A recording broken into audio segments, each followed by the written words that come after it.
नमस्कार दोस्तों। Last class में कहाँ तक हो गया था?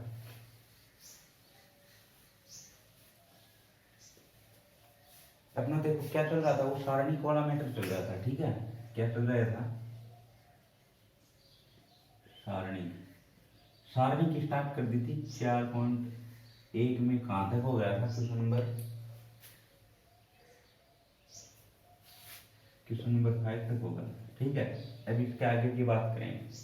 ठीक, तो सबसे पहले तो गुड मॉर्निंग सभी को।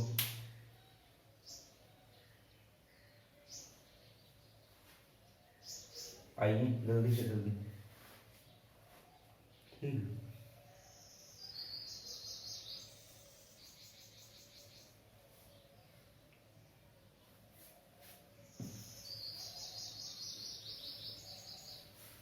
अब देखो सर, आव्यूह और सारणी दोनों सेम सी चीज है, लेकिन अंतर पता चल गया इसमें। क्या था? सारणी सारणी का तो कोई कोई निश्चित मान था, लेकिन आव्यूह क्या है? एक आंकड़ों का संग्रह। ठीक है, तो अब देखिए क्वेश्चन नंबर 5 के बाद क्वेश्चन नंबर 6। क्वेश्चन नंबर 6 जुड़िए सभी के सभी। अरे टाइम 10 बजे का है, पता नहीं क्या आपको?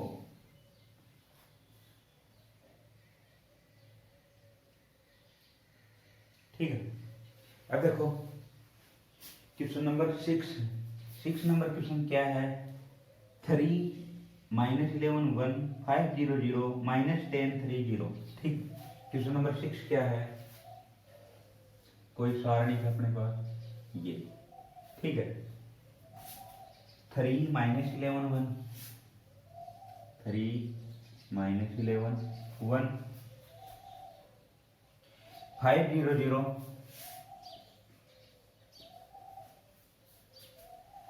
-10 3 0।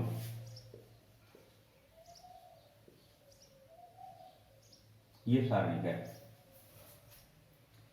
का मान ज्ञात करना है। क्या ज्ञात करना है? इसका मान ज्ञात करना है। क्या?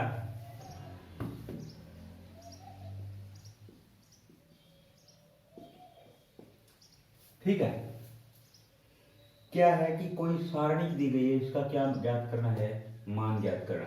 मान ज्ञात करना बहुत ही अच्छी तरीके से बताया था आपको, कल बताया था। ठीक है, कर सकते हो। मान ज्ञात करना बहुत ही अच्छे तरीके से, इतना सब कुछ पढ़ा दिया गया आपको, मान ज्ञात करना। ठीक है, तो कर सकते हो। अब देखो, मान ज्ञात करने के लिए सबसे पहले तो क्या याद रखोगे? सारणी के चिन्ह याद रखोगे। आपने कल एक कसम खाई थी। क्या कसम खाई थी? कि कुछ भी हो जाए मैं किस प्रकार चलूंगा?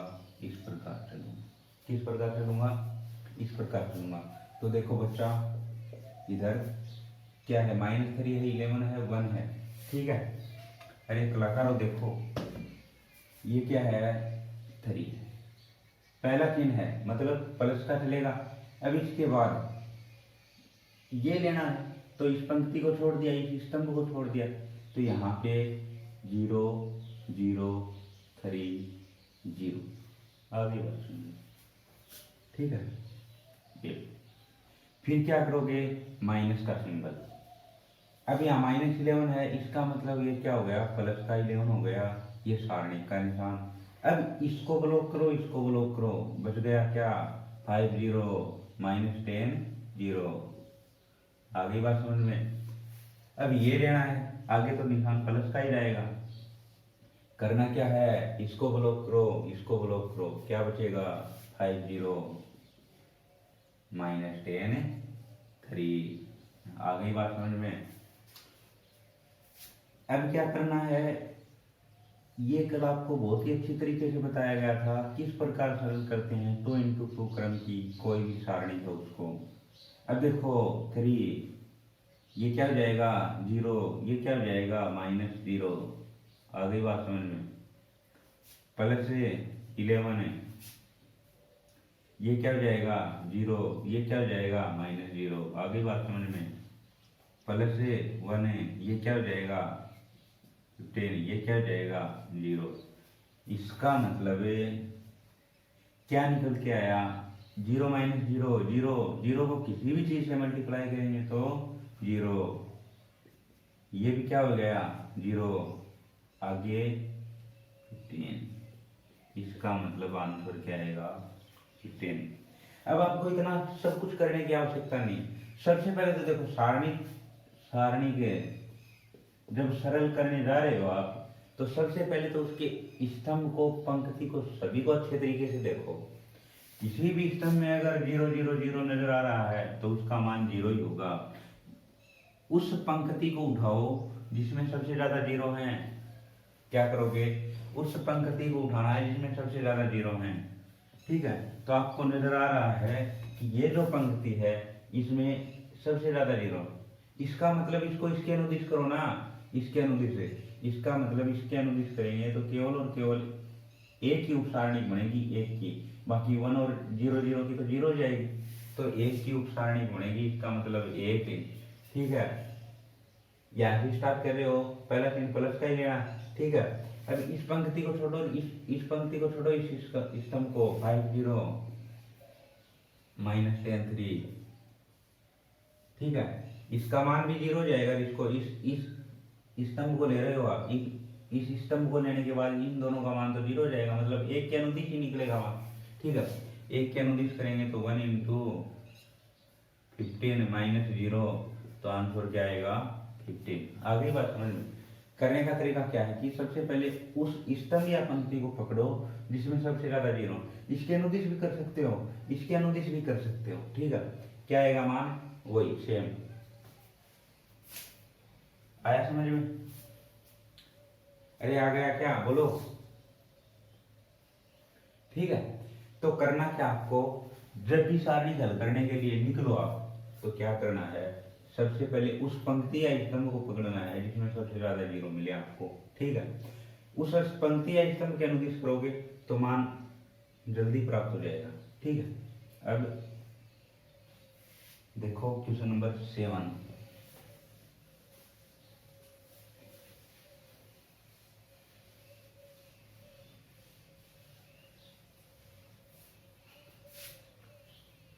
देखो बच्चा, क्वेश्चन नंबर 7 है 1AB। क्वेश्चन नंबर 7 क्या है, 1AB। -A1C क्या है, -A1C। -B -C 1 है, -B -C 1 है। क्या सिद्ध करना है, 1 + a² + b² + c² 1 + a² + b² + c²। यदि आपसे कोई कह दे कि ये सारणिक है, ठीक है, इसका मान ये आएगा, सिद्ध करो। क्या करना है, सिद्ध करो। सिद्ध करने के लिए क्या करना है आपको, बचपन से पढ़ते आ रहे हो।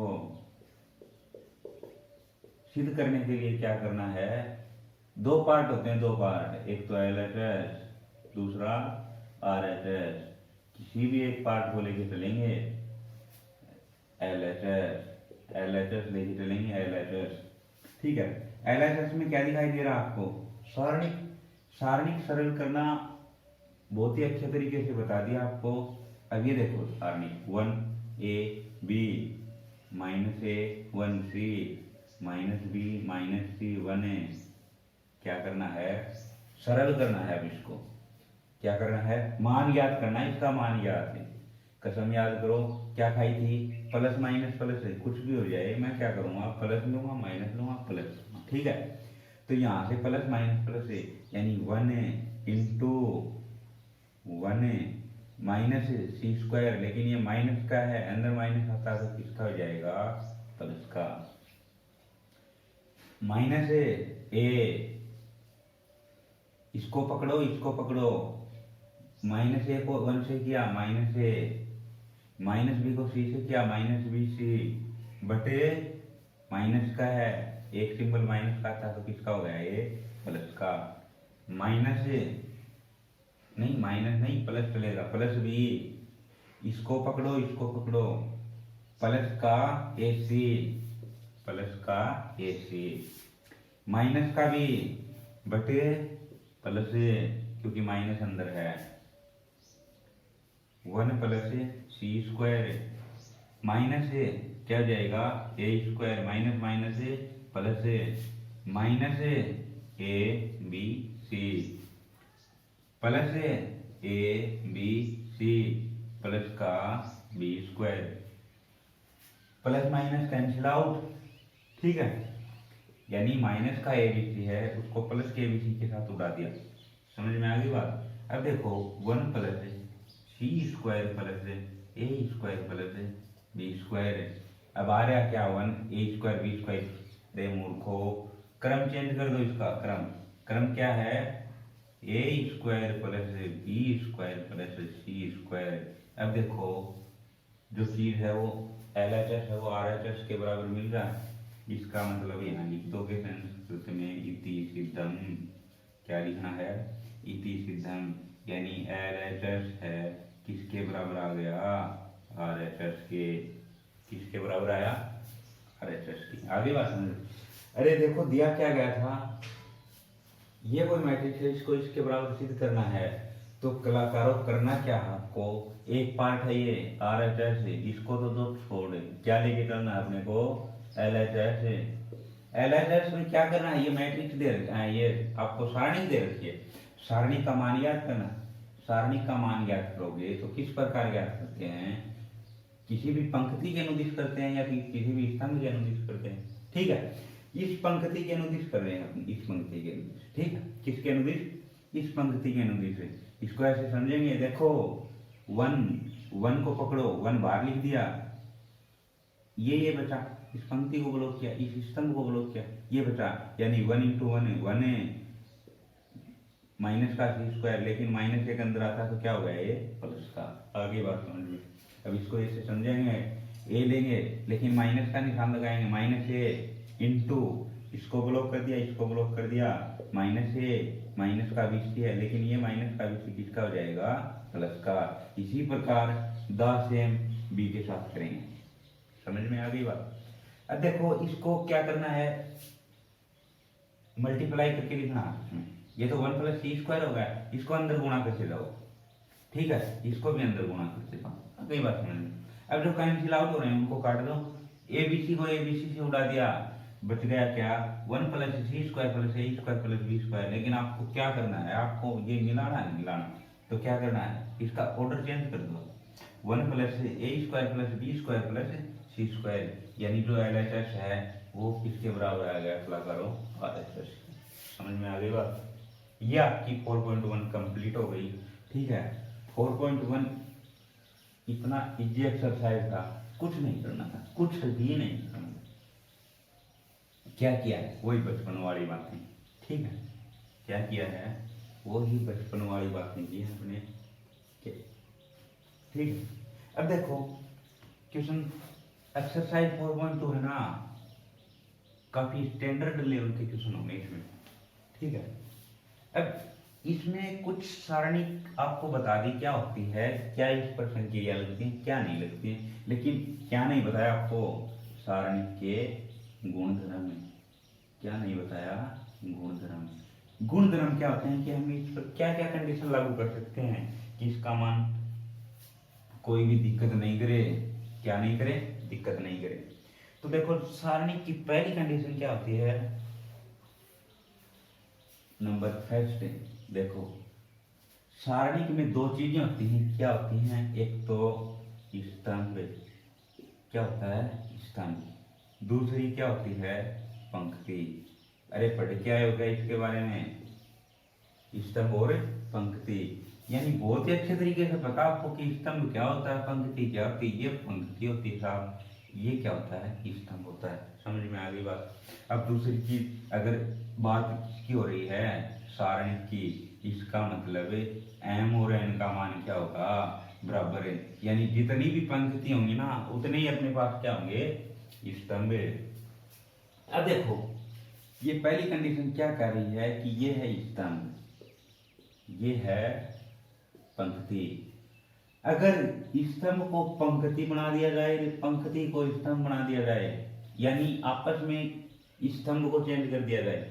ठीक है, यानी कोई भी स्तंभ और कोई भी पंक्ति अगर आपस में चेंज कर दें तो सारणी के मान में कोई भी प्रभाव नहीं पड़ेगा। क्या नहीं पड़ेगा? कोई भी प्रभाव नहीं पड़ेगा। अब देखो क्या कंडीशन है, ये क्या कंडीशन कह रही है, ये जो सारणी है जैसे 1 2 3 4 5 6 7 8 9, ये क्या बोल रहा है कि इसकी अगर पंक्ति को स्तंभ बना दिया ना, पंक्ति क्या है ये, इसको स्तंभ बना दिया ना, इसको भी स्तंभ बना दिया, इसको भी स्तंभ बना दिया, तो साहब जो सारणी का मान है ना वो सेम आएगा। क्या आएगा? सेम। यानी सारणी के मान में कोई प्रभाव नहीं पड़ेगा, ये जो मान है ये इसके बराबर आएगा।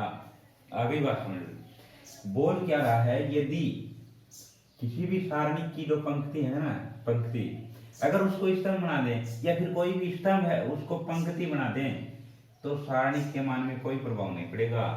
क्या नहीं पड़ेगा? कोई भी प्रभाव नहीं पड़ेगा। यानी मान यहाँ आएगा ना वो इधर आएगा। आगे बात समझ, अरे बोलो, देखो करना क्या है, स्तंभ को पंक्ति बना दे, पंक्ति को, यानी वो मैट्रिक्स में करते थे ना आप, ए है तो ए की पावर टी ज्ञात करते थे, वही प्रोसेस है। स्तंभ को पंक्ति, पंक्ति को स्तंभ बनाना है, तो सारणी का जो मान आएगा वो बिल्कुल सेम आएगा, कोई भी प्रभाव नहीं पड़ेगा इसके। आगे बात समझ। अब देखो दूसरी कंडीशन, गुणधर्म नंबर 1 हो गया है, अब गुणधर्म नंबर 2, ये देखो क्या कह रहा है, यदि किसी सारणी की किन्हीं दो पंक्तियों को आपस में बदल दिया जाए तो सारणी के संख्यात्मक मान में कोई प्रभाव नहीं पड़ेगा। देखो क्या कह रहा है कि ये कोई सारणी है अपने पास, क्या है सारणी 1 2 3, वही इजी लेवल का एग्जांपल ले रहा हूं मैं, 4 5 6 7 8 9। ये क्या कह रहा है कि सारणी में सब किसी भी दो पंक्तियों को आपस में चेंज कर दो, चाहे या फिर चाहे दो स्तंभ हैं उनको चेंज कर दो। अगर चेंज करते हैं ना तो सारणी के मान में कोई प्रभाव नहीं पड़ेगा। जैसे चेंज किस प्रकार करोगे आप, ये है, ये क्या है, सारणी के, क्या है, सारणी के, जैसे ये स्तंभ ले लो, ये स्तंभ ले लो, आपस में चेंज कर दो, आपस में। जैसे पहले 2 5 8 है, ठीक है, दूसरा 1 4 7 है, ये 3 6 9 है। इसका मतलब क्या हो गया कि हमने स्तंभ को चेंज कर दिया, स्तंभ को, इसको इसकी जगह रख दिया, इसको इसकी, अरे स्थानीय तो चेंज किए हैं, क्या किया है, स्थानीय तो चेंज किए हैं। इसका मतलब क्या है कि अगर आप कुछ भी करो, स्तंभ को इसको इधर, इसको इधर, इसको इधर, कुछ भी करो, इसका मान क्या आएगा, सेम है। जहां मान ये आ रहा था वो यहाँ आएगा। अगली बात समझ में, अरे कलाकारों, अगर स्तंभ को आपस में चेंज कर दोगे ना तो क्या होगा, इसके मान में कोई भी प्रभाव नहीं पड़ेगा।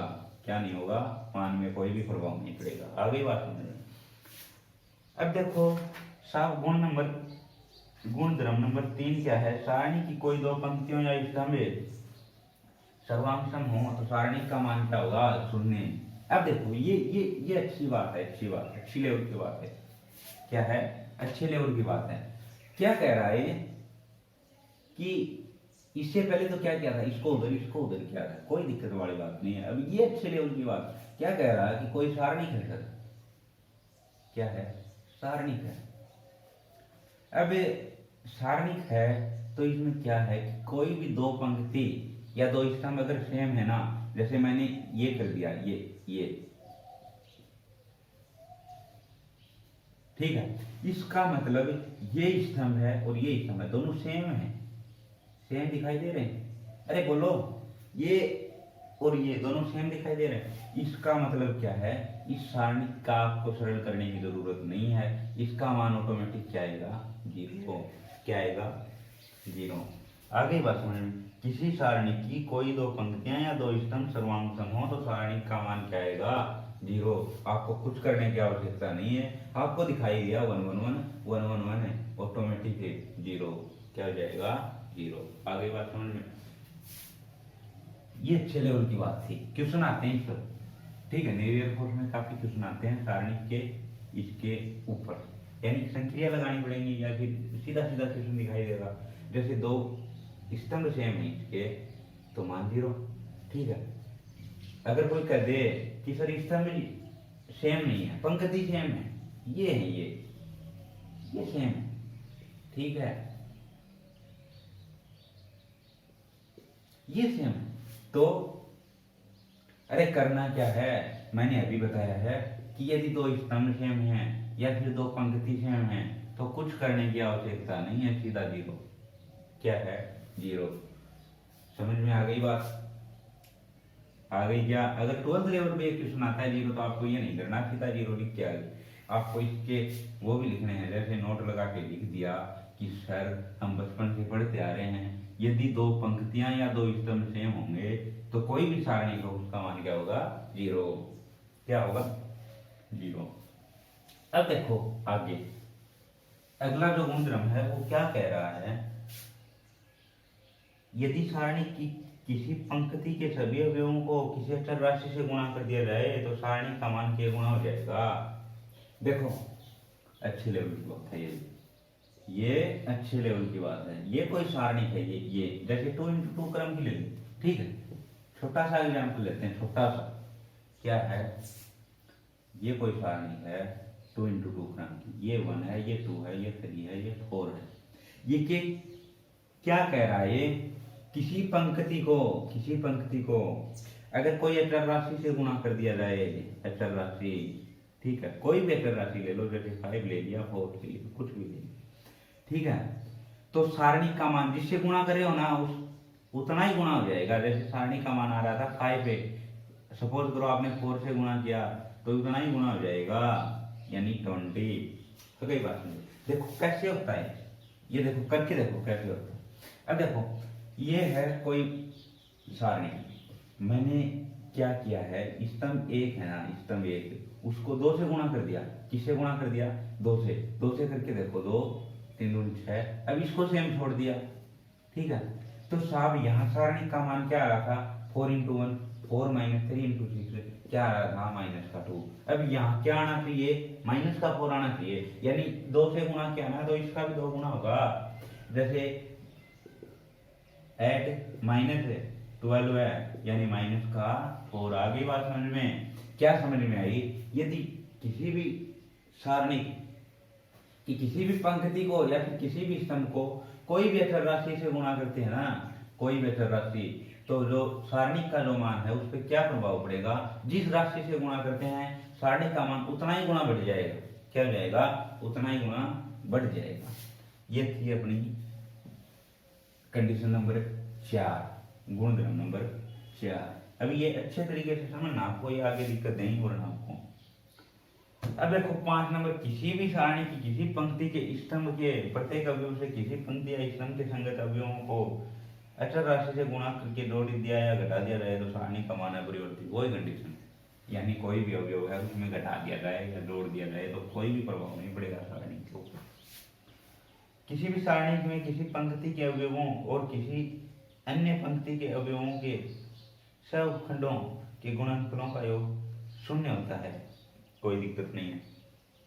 यदि किसी सारणी में एक पंक्ति या एक स्तंभ का प्रत्येक अवयव 0 हो तो सारणी का मान 0 होगा। वही बात अभी थोड़ी देर पहले बताई थी आपको। क्या है सर, ये कोई सारणी है। क्या है सारणी, जैसे इसका एक अवयव यानी एक स्तंभ है वो पूरा का पूरा 0 है, ठीक है। तो क्या बताया गया था आपको, क्या बताया गया था कि अगर कोई भी सारणी है उसका एक स्तंभ अगर 0 है या फिर एक पंक्ति 0 है तो इसका मान सीधा सीधा क्या होगा, 0 होगा। क्यों होगा, स्तंभ के अनुदिश करेंगे तो सभी के सभी टोटल के टोटल 0 जाएंगे। क्या जाएंगे, 0।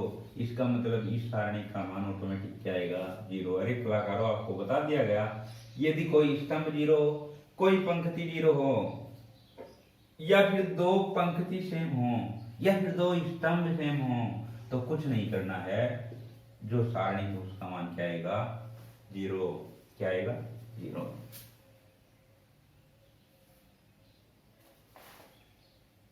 ठीक, मैंने यही थे। अब देखो पाठ्य पुस्तक के जो क्वेश्चन है वो देखो सारणिकों का गुणनफल जो करना है ना, सेम अवयव का गुणनफल क्या उसी प्रकार होगा। ये ज्यादा बताने की आवश्यकता नहीं है आपको, कर लोगे आप। समझदार बालक हो। देखो बच्चा, अभी जो क्वेश्चन नंबर 1 है, ठीक है, अभी गुणधर्म स्टार्ट नहीं हो रहे आपके, गुणधर्म स्टार्ट होंगे क्वेश्चन नंबर 6-7 से लगभग। क्वेश्चन नंबर 1 है, कल करा दिया था आपको, कल बिल्कुल 10 एम क्वेश्चन कराया था 10 एम। क्या है, यदि एल एम है 2 3 कोई सारणिक है, एल एम 2 3 इक्वल टू 0 है, 0 है, तो एल अनुपात एम क्या होगा।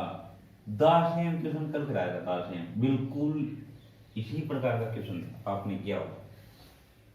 क्या किया, यदि आपसे कोई कह दे कि ये क्या है, एक सारणिक है, 0 के बराबर है, तो आपको क्या करना है, एल और एम का अनुपात ज्ञात करना है, यानी एल और अनुपात एम किस अनुपात के अंदर है।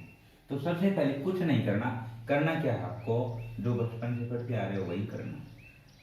क्या करना है, ये सारणिक है, ये क्या है, एल एम 2 3, क्या करना है, इसको सरल करना। सरल का मतलब आपस में मल्टीप्लाई होंगे, यानी 3l minus minus minus 2m, क्या होगा 2m। देखो 0 के बराबर है, अब 3l minus 2m equal to 0। जो चीज बचपन से पढ़ते आ रहे हो, क्या पक्षांतरण है, 2m है। अब l अनुपात m तो ज्ञात करना ही है, l अपॉन m, यानी इधर क्या बच गया 2, 3 कहाँ जाएगा भाग में, तो l अनुपात m इक्वल टू क्या, 2 अनुपात 3। आई बात खोपड़ी में, अरे बोलो। देखो कलाकारों, एल एम है 2 3 है इक्वल टू 0, एल अनुपात एम ज्ञात करना है। जब आपको भारत सरकार ने बोल दिया, क्या बोल दिया, किसी भी सारणिक को किस प्रकार हल करते हैं, इस प्रकार हल करते हैं, तो दूसरा वे क्यों पकड़ रहे हो आप, इसी प्रकार हल करो। 3l minus 2m equal to 0, 3l equal to 2m, l upon m equal to 2 upon 3, यानी l अनुपात m का मान क्या होगा, 2 अनुपात 3। आ गई बात समझ में, अरे बोलो बोलो।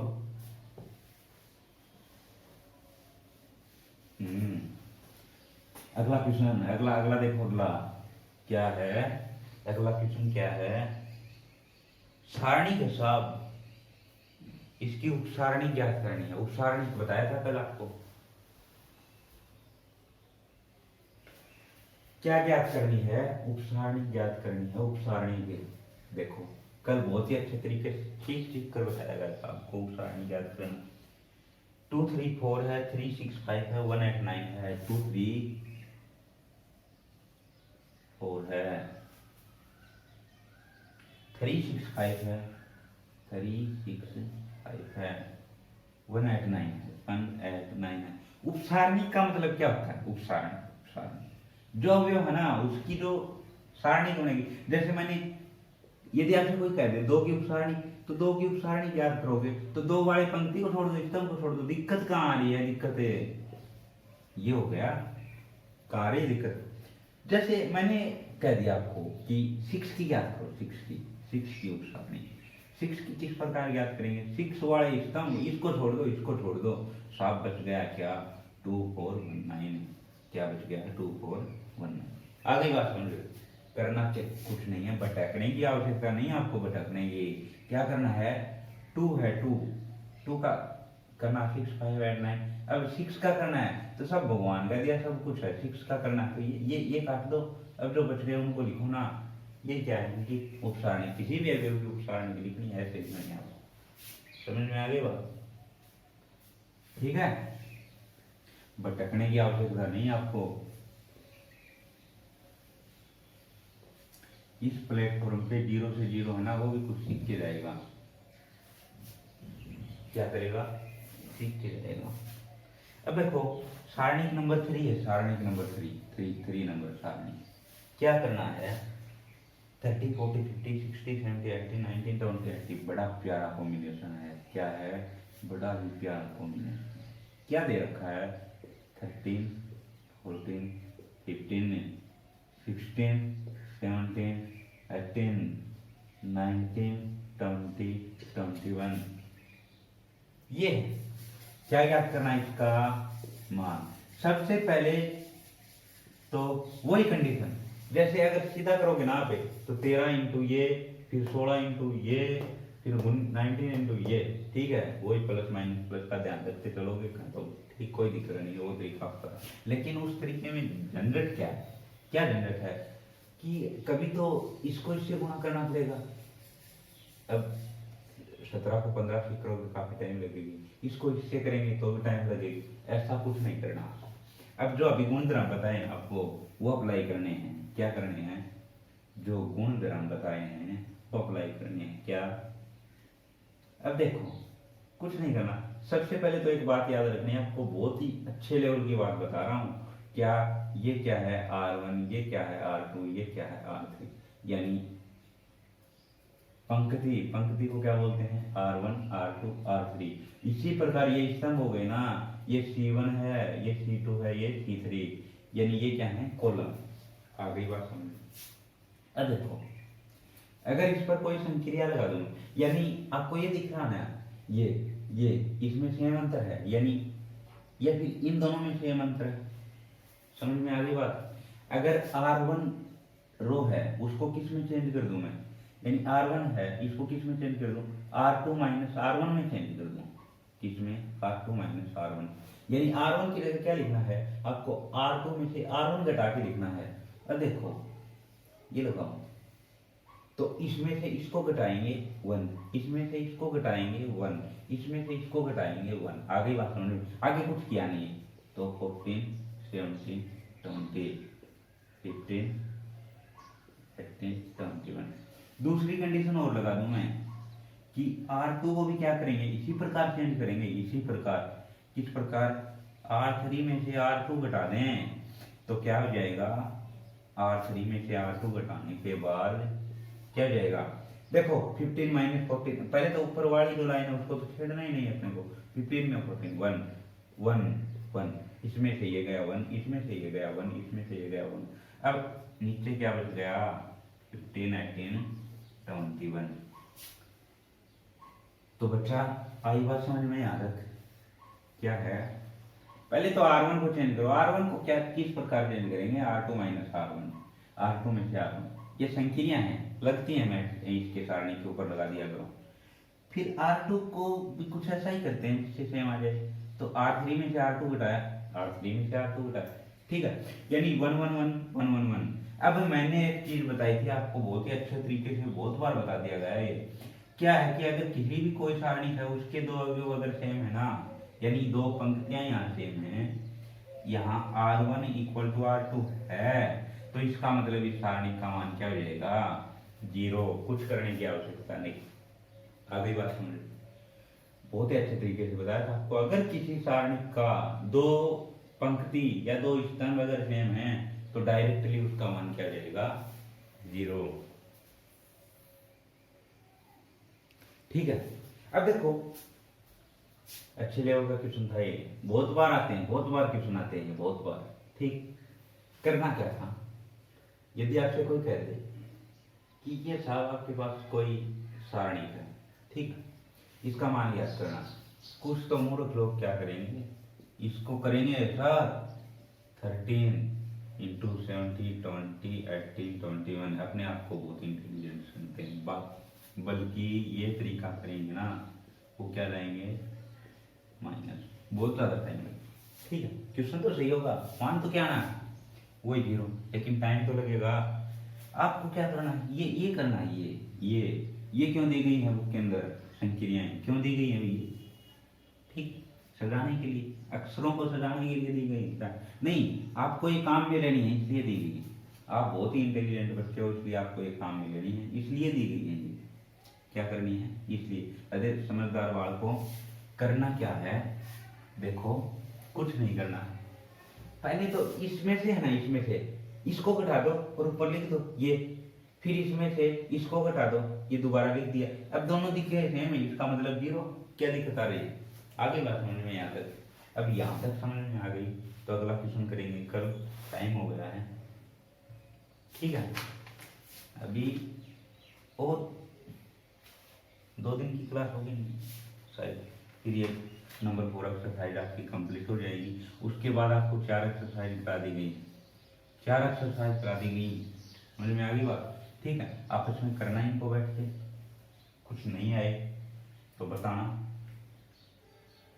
है ना। आज के लिए इतना ही, धन्यवाद। ठीक है, मिलते हैं कल इसी टाइम के ऊपर। एक चीज और क्या है कि शायद आपका टाइम 29 तारीख से चेंज हो सकता है, तो हो सकता है क्या होगा ही, क्या है होगा ही। अब आपका टाइम क्या है 10 AM का, कितना है 10 AM का, लेकिन आपको 29 तारीख के बाद 10 AM का टाइम नहीं मिलेगा। क्यों नहीं मिलेगा? क्योंकि आप पढ़ते नहीं हो। क्या नहीं करते हो? पढ़ते नहीं हो। अभी 10 AM के टाइम के ऊपर क्या चलेगा अपना, देखो क्लास तो होगी, किसकी होगी? नेवी एयरफोर्स की। किसकी होगी?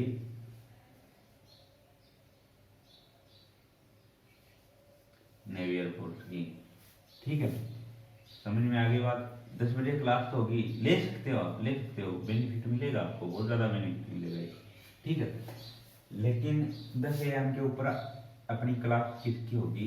नेवी एयरफोर्स की। जब क्लास लेने का मूड होना सर, तो ऐसे उठ के बताया करो क्या करना है आपको। अगर ये क्लास लो तो एक तो आपको क्या लेना है, नोटबुक लेनी, एक आपको पेन लेना है। ठीक है, बिल्कुल निश्चिंत होके जो आपको नोट कराया जाए, जो आपको यूजफुल लगे वो आप नोट कीजिए। समझ में आ गई बात। जो यूजफुल लगे उसको नोट करना है, उसके बाद आगे की प्रोसेस आपको पढ़ना है नहीं पढ़ना, जो यूजफुल लगे उसको नोट करें आप। मैं ये बता रहा हूँ आपको, बहुत अच्छी चीज़ है, मिलेगी आपको इसमें, बहुत अच्छा कंटेंट पढ़ने को मिलेगा। जो आपने बचपन से नहीं पढ़ा वो पढ़ने को मिलेगा। समझ में आ गई बात। जो चीज़ बचपन से नहीं पढ़ी आपने वो पढ़ने को मिलेगी आपको। ठीक है, करना क्या है, अब 29 तारीख के बाद 10 AM के ऊपर तो किसकी क्लास होगी? इसकी होगी, आपकी शायद 9 बजे हो सकती है। ठीक है, या फिर आपकी मैराथन क्लास करवा सकते हैं, कुछ भी करवा सकते हैं, लेकिन आप करना क्या है, 2 दिन और क्लास लो, फिर ये क्लास लेके देखो आप, अगर आपको बेनिफिट मिले ठीक है तो अच्छी बात है, नहीं मिले तो आप छोड़ सकते हो। आप कोई जबरदस्ती थोड़ी, इसके लिए भी कोई जबरदस्ती थोड़ी आपकी है। ये लो तो लो, वरना आपकी मर्जी। लेकिन मेरा कहने का अर्थ ये है कि एक बार आप देखो क्या चीज़ है क्या नहीं है। ठीक है, उसके बाद में आप क्या करना है आपको डिसाइड करना है, क्या करना है क्या कुछ नहीं करना है।